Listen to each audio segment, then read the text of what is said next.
Hey, good morning, good morning, good morning, everyone. How are you guys doing today? How are you guys doing today? Hey, this is Gregory Wiles coming live to you from Houston, Texas, with this inspirational morning talk. For first-time listeners, I'm on Mondays, Wednesdays, and Fridays at 8:45 a.m. That's our time, Central Time. That's our time in Texas. My apologies, a few minutes late today. Was trying to get up some material, and then it just wouldn't want to go online. It just wouldn't go online. The same broadcast fail every time I go online, but I was still would have been about a 2 3 minutes late. But hey, I'm here. Sometimes the enemy don't want me to get out what I want to say, and those are the days I should be fired up because I know we got him on his heels. We got him on his heels, man. And what we talking about here, going to bring about true change to people, true change. Alan Dwayne, good morning.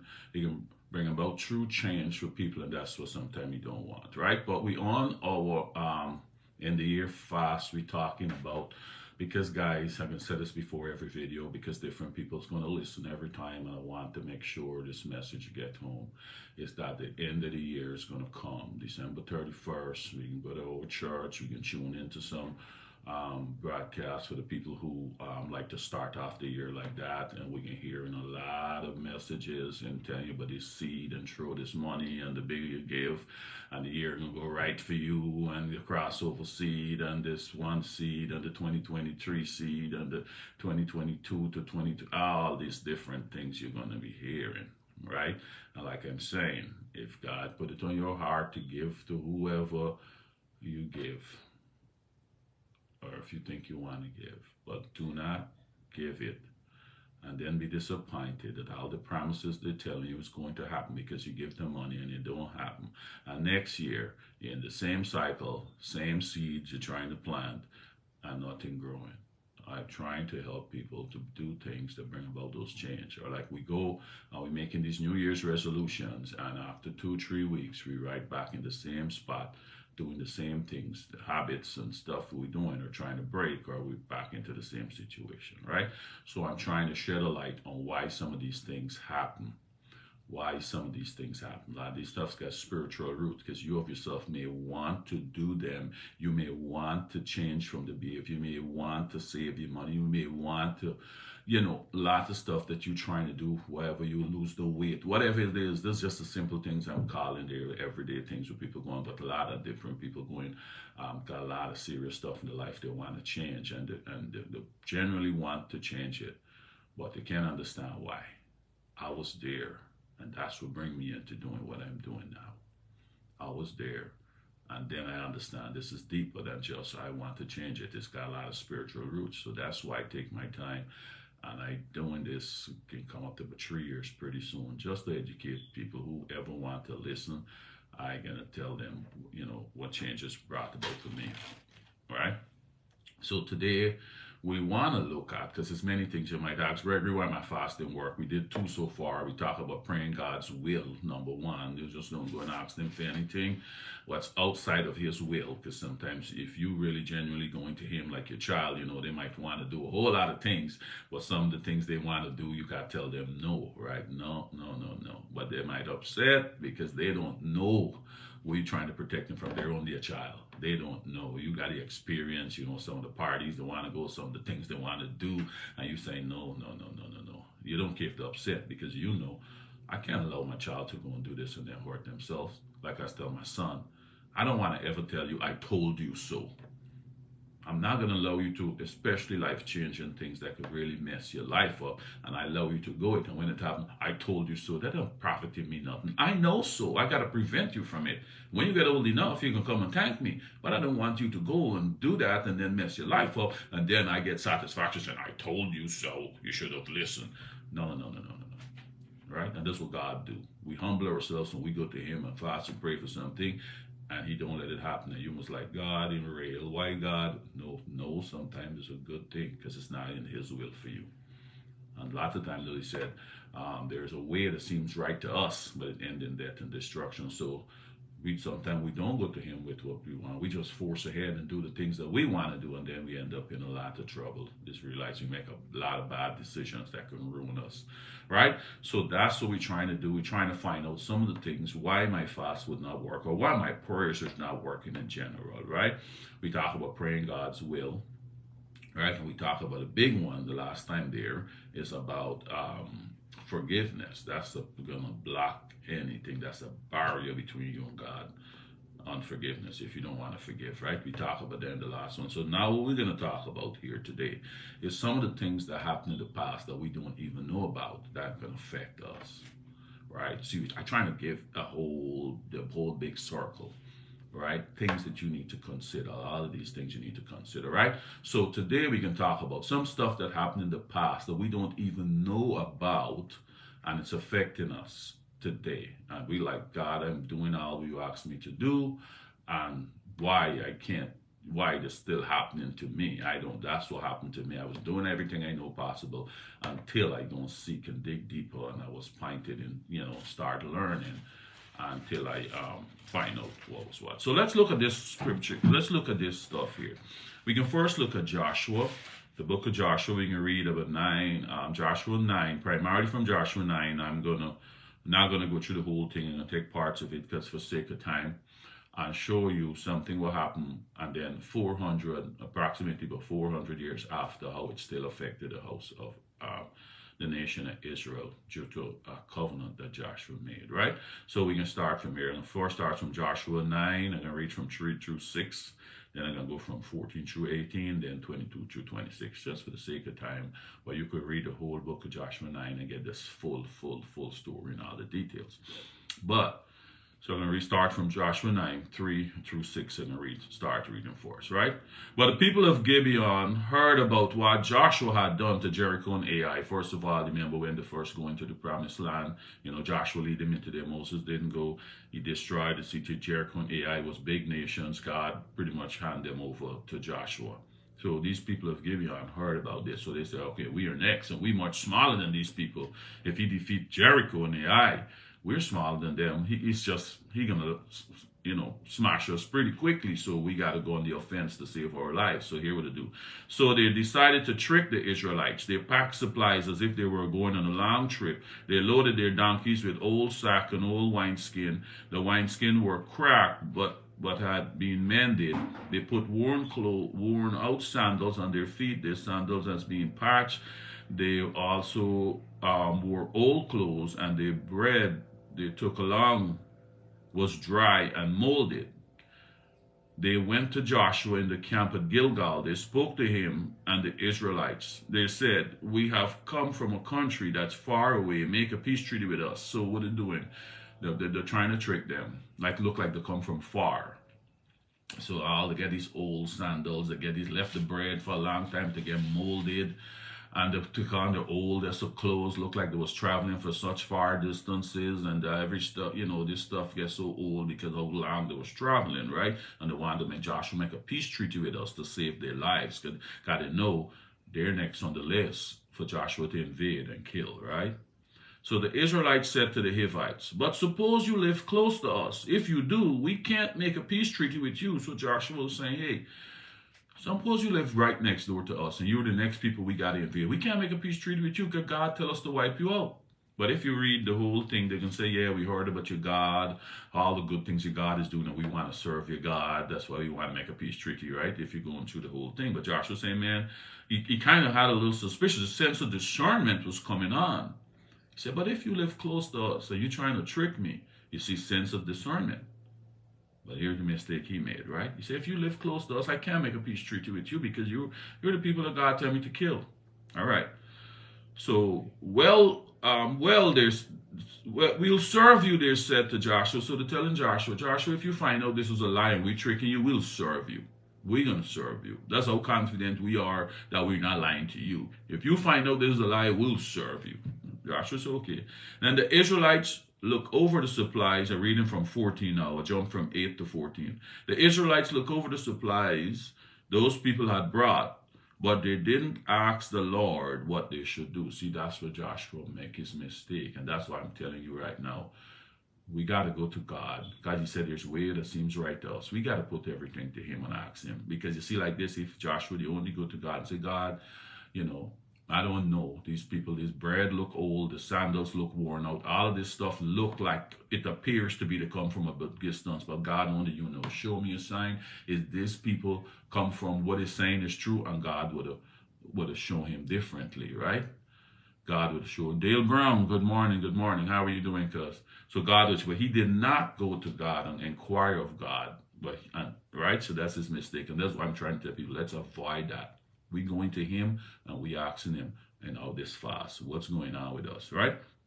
So he did not ask the Lord what they should do. Joshua made a peace treaty with the people who had come. He agreed to let them live. The leaders of the community gave their word that they agree with the treaty. So they make this treaty not to kill these people, right?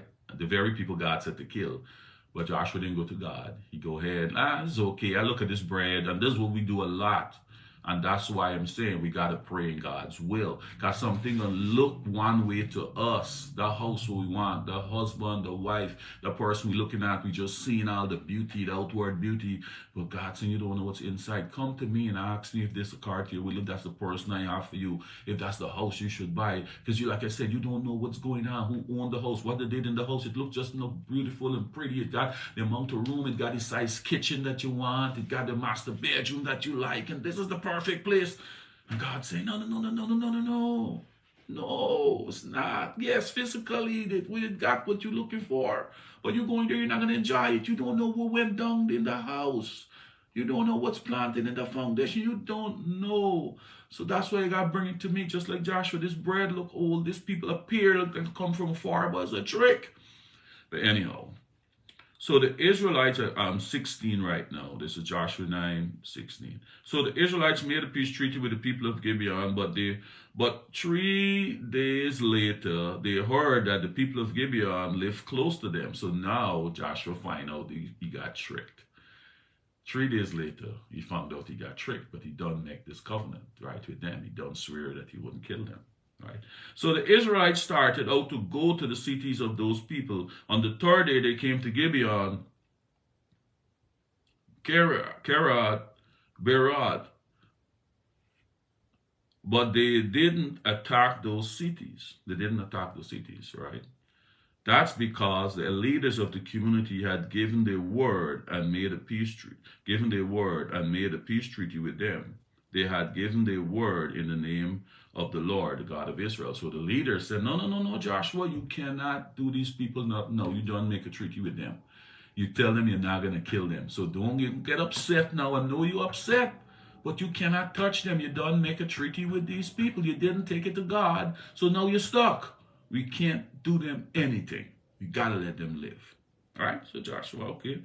We're on to 22 now. I read from 22 to 26. So Joshua sent for the people of Gibeon. He said to them, why did you trick us?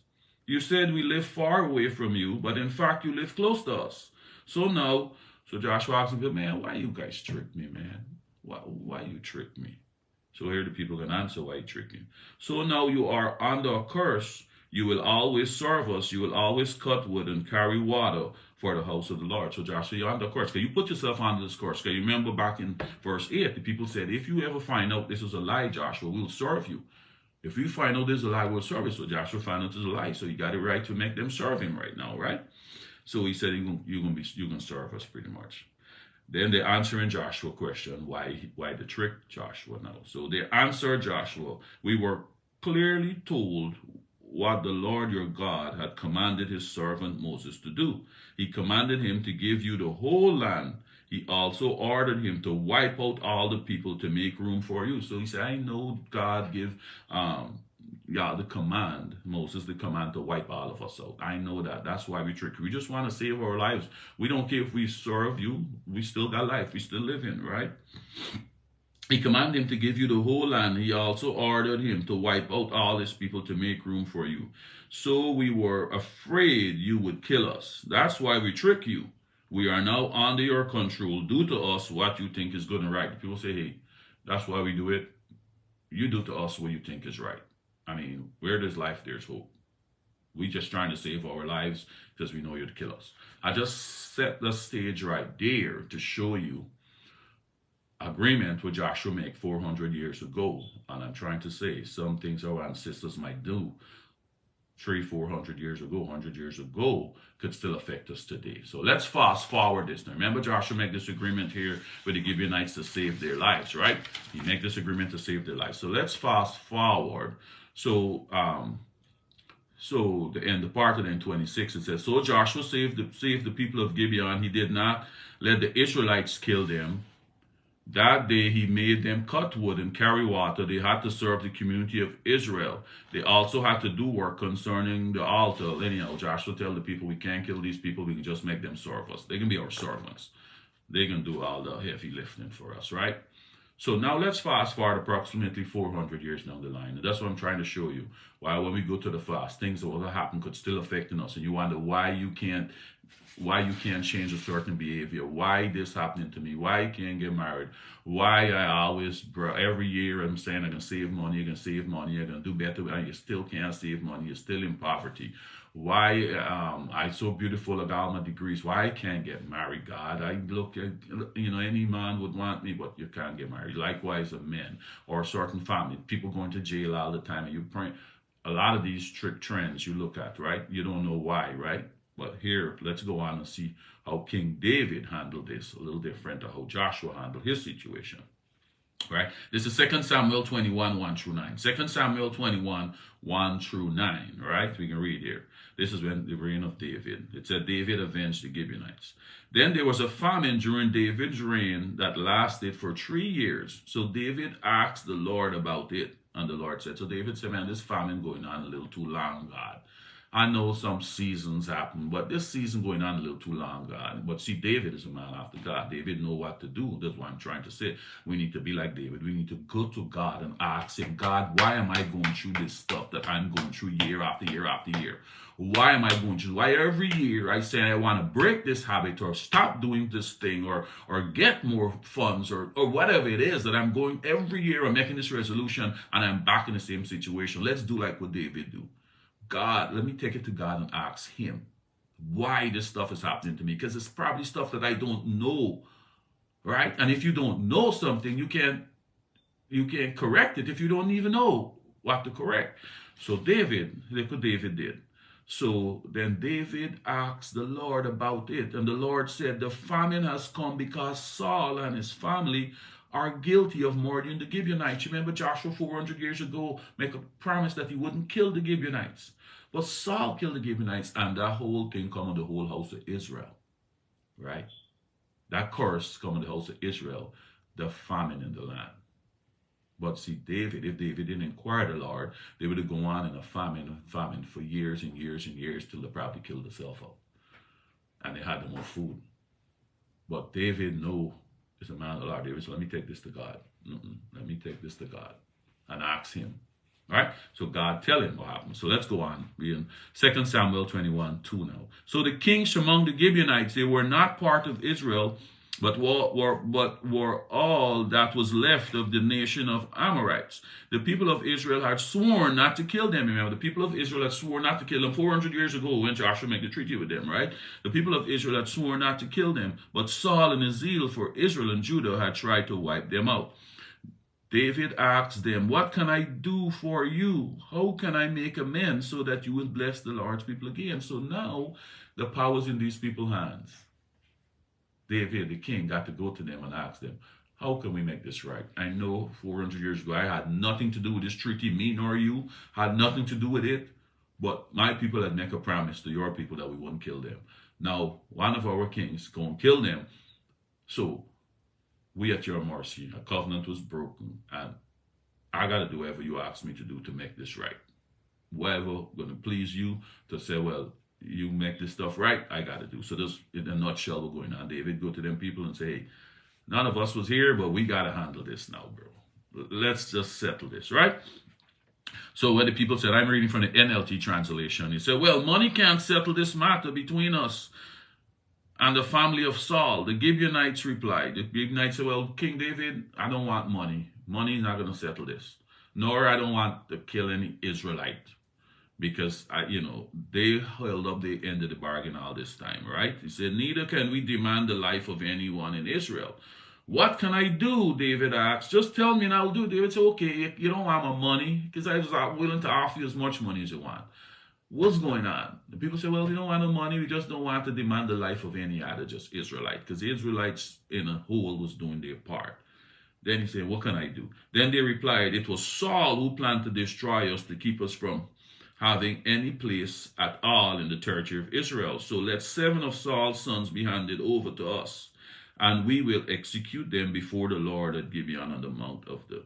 So he's saying that Saul is the one we want revenge on. He's the one who kill our people. Not every other rest of Israelites. They hold up the end of the bargain. None of them touch us. None of them. But Saul, King Saul. So I want to kill people from Saul's house, and then we can make this right? I don't want to go on, but King David had to give him 7 people from Saul's house. You could go on and read it. And that's when the famine stopped, right? So what I'm saying, stuff that happened in the past, so our ancestors do, we know, and it could affect us right now. That's the point I was trying to get there with this story today. Right? I could go a lot of ways and point out a lot of nuggets from this story. But what I'm showing you for our fast purposes, why sometimes we going and we making this New Year's resolution and it's not happening, and we want to know what's going on. Why my fast not working, Gregory? You tell me about this fast, and I did it, and I'm in the same situation I was last year. So I want to give you enough information to consider. So now, some stuff might happen in our past, and we don't know about it, or our ancestors done 300-400 years ago, and it could still be affecting us. Generational curse, right? It can be broken though. So I will just give you a quick little thing from Leviticus here. Read the book of Leviticus, not the whole book, but 26 primarily talks about this stuff here, right? Where these people was, God was mad with them, and he's telling them all what they're going to do to them. He had all this stuff. He's going to really whoop them real seriously and hand them over to the enemies. And he went on. You could just imagine how God was mad. But I can pick it up from 39. Read from about 39 to 42, right? He said all of them, a lot of them going to die out. But he's saying, for those of who are left will waste away in the lands of their enemies because of the sins also of their ancestors. They said they waste away in the land also because of their ancestors' sin. Because of the ancestors' sins, they will waste away. It said because of the ancestors' sins, they will waste away. Right? That's why a lot of them come under punishment. He said, but if they will confess their sins and the sins of their ancestors, their unfaithfulness and their hostility towards me, which made me hostile towards them, so that I send them into the land of their enemies. So he's saying if they confess of their own sins and the sins of their ancestors, he can make things right again, right? And if you go and look at Lamentation 5, let me read a piece of it quick. I want to give you this information. I know it might be a little longer today, but it's necessary information that we need. So let's look at Lamentation 5 and see what was going on here too, and let's bring out some of the same things. Lamentation 5, he said, remember, Lord, what has happened to us. Look and see our disgrace. Our inheritance has been turned over to the strangers. They say, man, God, we're your chosen people, and all our inheritance is turned over to these strangers. Our homes to foreigners, man. We're the chosen people. We have become fatherless. Our mothers are widows. We're dying out, pretty much, right? We must buy the water we drink. We got to buy water, man. We got all these wells and all this stuff on our lands. Our enemies take it over and then selling us the water from our own wells, right? We must buy the water. Our wood can be had only for a price. We got to buy our own wood. These people take our land over, to take the wells, all our forests, and we got to buy water and our own wood back from them, right? Those who pursue us are on our heels. We are weary and find no rest. We got to keep running all the time, man, from these people. We submit to Egypt. We submit to Egypt and Assyria to get enough food. We got to submit themselves. They got to do whatever these people want to get food, right? To get enough bread. Our answer, but here we're saying here in 7. Our ancestors sinned and are no more, and we we bear their punishment. The NLT put it this way and said, our ancestors sinned but have died, and we are suffering the punishment they deserve, right? So they're saying some of the sins that ancestors commit, they're suffering the punishment because that's what sent them in exile. The sins of them, all them kings and what they misleading all them people to do and serve other gods and all that. God got upset with them and put them into this exile and caused this punishment. So they recognize that. But if you go down in verse 16, they also acknowledge their own sins, because some of those stuff that the ancestors were doing, they were doing also. So they acknowledge their sins in 16. Let me read from 15. Joy is gone from our hearts. Our dancing has turned to mourning. The crown has fallen from our head. Woe to us, for we have sinned. So just like what this one's saying, confess the sins of yourself and for your ancestors. They acknowledge our ancestors have sins and put us into this. Got to bind our back our own stuff and suffering from these people, the hands of our enemies. But we also sin too. We also commit some sins. Some ancestors, it might start it from them, but we continue some of the same practices. So we sin too. So we're not as so innocent. They sin and God is here, and we continue some of the sins. So they know it's time to put a stop to it, right? So I'm just saying, so some of the things I've done, guys. Marcy Wilds, good morning. Jillian, good morning. So some of the things will happen in the past can still be affecting us. So when you go to your fast, do like what David has done. God, if you don't understand, so why is this stuff keep happening to me? God, why am I in this situation? Why am I suffering this sickness year after year, the same sickness? I keep getting worse. Doctors can't even tell me what's going on with me. Why am I suffering this, God? And he might give you the answer. You got to be listening for the answer. You might one day see some thing on TV talking about it, some pastor talking about a particular thing, and you will know when the answer is for you. It's going to hit you, because if you ask him, he's going to give you the answer. Or I might come on here one day. This, what I'm doing here today, might be results of somebody praying. Somebody might get an answer from what I'm saying here today. Somebody might get an answer. It's like, that's it, right? And or you got to be looking out for the answer, because you can bring the answer from there anyway. But you will know when it's yours if you're really looking out for it. He might bring it to you in the dreams. You might get dreams, and he show you stuff in dreams, what's going on, right? And then you go on your fast and you confess and repent for your answer, and then you break these things, right, guys? So I'm gonna leave that there. We went on a little bit today, but I've got to get this information over to people. I want to bring changes in people's lives. I just don't want to come here. Some days I don't come on here and just motivate you, but next time I gotta give you some substance that can really bring change to your life. All right, I'm gonna leave that there, guys, but thank you all for checking in, man, and we're gonna get this stuff right for the new year. We can bring about some change in our life, the real change. We can deal with the root of our problems and deal with it from there. All right, guys, have a great day, and we'll talk again on when? Today's Friday, on Monday. Okay, bye.